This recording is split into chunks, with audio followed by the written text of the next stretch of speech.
அனைவருக்கும் வணக்கம். தெய்வீக பலன்கள் சேனல் சார்பாக தங்களை அன்புடன் வரவேற்கிறோம். இன்று நம் காணொளியில் காண விரும்புவது பூரட்டாதி நட்சத்திர சிறப்புகளை பற்றி இந்த காணொளியில் பார்க்கலாம். வாருங்கள் காணொளிக்கு செல்லலாம். மறக்காமல் ஒரு சப்ஸ்கிரைப் செய்யவும். நட்சத்திரங்களில் 25வது நட்சத்திரம் பூரட்டாதி ஆகும். இந்த நட்சத்திரத்தில் பிறந்தவர்கள் மானம் உள்ளவர்கள், கோபித்து கடும் சிறிதும் பேச மாட்டார்கள். செய்யும் காரியங்கள் எல்லாம் சொல்லியபடியே செய்யக்கூடிய நல்லவர்களாக இருப்பார்கள். இவரது கைகள் தாமரை போன்று நளின் நிறமானவை. முத்து ரத்தினம் பொன்னாலான ஆபரணங்கள் தேர்வு செய்து அணிபவர்கள். மனதிற்கு உதிர்த்திடும் பொய் ஒன்றும் பேச மாட்டார்கள். கும்பராசியும் மீனராசியும் இணைக்கும் நட்சத்திரம். இந்த நட்சத்திரத்திற்கு இசை நாள் முரசு, காமதேனு என பல பெயர்கள் உண்டு. பூரட்டாதி நட்சத்திரக்காரர்கள் வழிபட வேண்டிய தெய்வமாக காஞ்சிபுரம் மாவட்டத்தில் உள்ள சித்திரகுப்தன் மற்றும் உலகளந்த பெருமாள் கோவிலில் உள்ள ஆதிசீசன். இவர் இந்த ராசியில் உள்ளவர்கள் இந்த தெய்வத்தை தாராளமாக வழிபட வேண்டும். கண்டிப்பாக இதனை வழிபடுங்கள். சித்திரகுப்தன் வரலாறாக முழு முதற் கடவுளான சிவபெருமான் ஒரு பொற்பலகை எடுத்து கருப்பு நிற மற்றும் சிவப்பு, நீல நிற, பச்சை, மஞ்சள், பொன்னிறம், வெண்மை என 7 நிறங்கள் கொண்ட ஒரு உருவத்தை வரைந்தார்.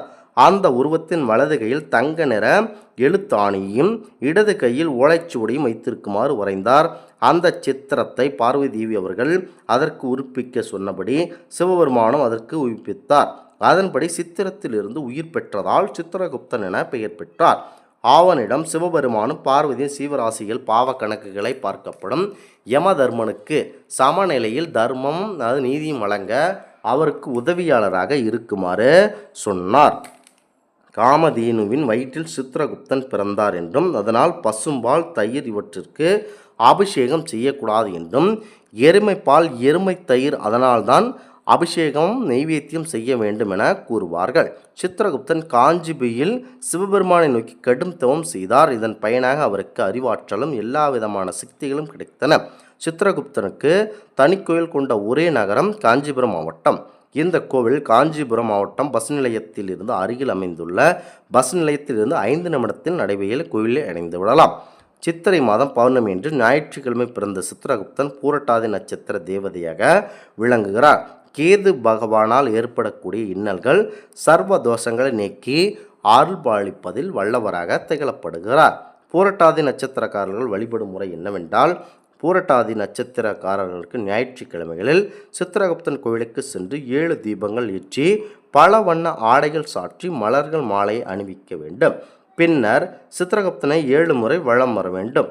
இவருக்கு தானியம் கொண்டு சமர்ப்பித்து தர்ப்பை கொள்ளு தானியத்தை வடையாகவோ கண்டலாகவோ புளியோதரையுடன் நெய்வேத்திய பிரசாதமாகவோ அர்ச்சனை செய்து வழங்க வேண்டும்.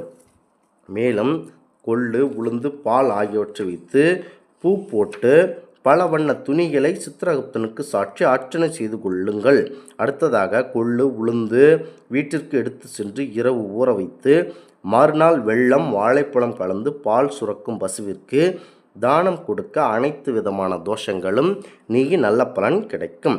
பௌர்ணமியில் விரதம் இருந்து சித்திரகுப்தனை வழிபடுவது சாலச் சிறந்ததாகும். அன்று 7 தீபங்கள் ஏற்றி 7 முறை பிரதட்சணம் செய்து வழிபடுவது நல்ல பலன் தரும். ராகு அஷ்டோத்திர சங்காபிஷேகம் 108 சங்காபிஷேகம் செய்யலாம். சுவாமிக்கு பால், தயிர், இளநீர், பஞ்சாமிர்தம், விபூதி, சந்தனம், திரவியப்பொடி, இளநீர், சீகைக்காய் தூள், அத்தி மாவு ஆகியவற்றால் அபிஷேகம் செய்ய வேண்டும். பின்னர் சுவாமி கழுத்தில் கிடந்த மாலையை தான் அணிந்து கொண்டு 7 முறை வலம் வந்து வீட்டிற்கு மாலை விபூதியை எடுத்து வந்து ராகு காயத்ரி மந்திரம் சொல்ல வேண்டும். 7 கொள்ளு தீபங்கள் ஏற்ற வேண்டும். கொள்ளுவை பரப்பி அதன் மீது விளக்கு வைத்து வடகிழக்கு மேற்கு திசையில் தீபம் ஏற்ற வேண்டும். பௌர்ணமி என்று ராகு பேச்சு விழா இங்கு விமர்சையாக கொண்டாடப்படுகிறது. மாதத்தில் பௌர்ணமி இங்கு சாலச் சிறந்ததாக விசேஷமாகவே பார்க்கப்படுகிறது. காஞ்சிபுரம் மாவட்டத்தில் பக்தர்கள் தங்குவதற்கு ஏராளமான விடுதிகள் உள்ளன. இந்த கோவிலுக்கு சிறப்பு குறித்து விஸ்வநாதன் குருக்கள் கூறுகிறார். சித்திரகுப்தனுக்கு இந்தியாவிலேயே அதிகமான பலன் இருக்கிறது. கண்டிப்பாக இதனை நீங்கள் வழிபடுங்கள். பூரட்டாதி நட்சத்திரத்துக்கு அதிபதியாக காஞ்சிபுரத்தில் உலகளந்த பெருமாள் கோவில் உள்ள ஆதிசேஷன் உள்ளார். இந்த கோவில் 108 திவ்ய தேசங்களில் ஒன்றாகும். கண்டிப்பாக பூரட்டாதி நட்சத்திரக்காரர்கள் இவரை அதாவது சித்திரகுப்தனை வழிபட்டு வாருங்கள்.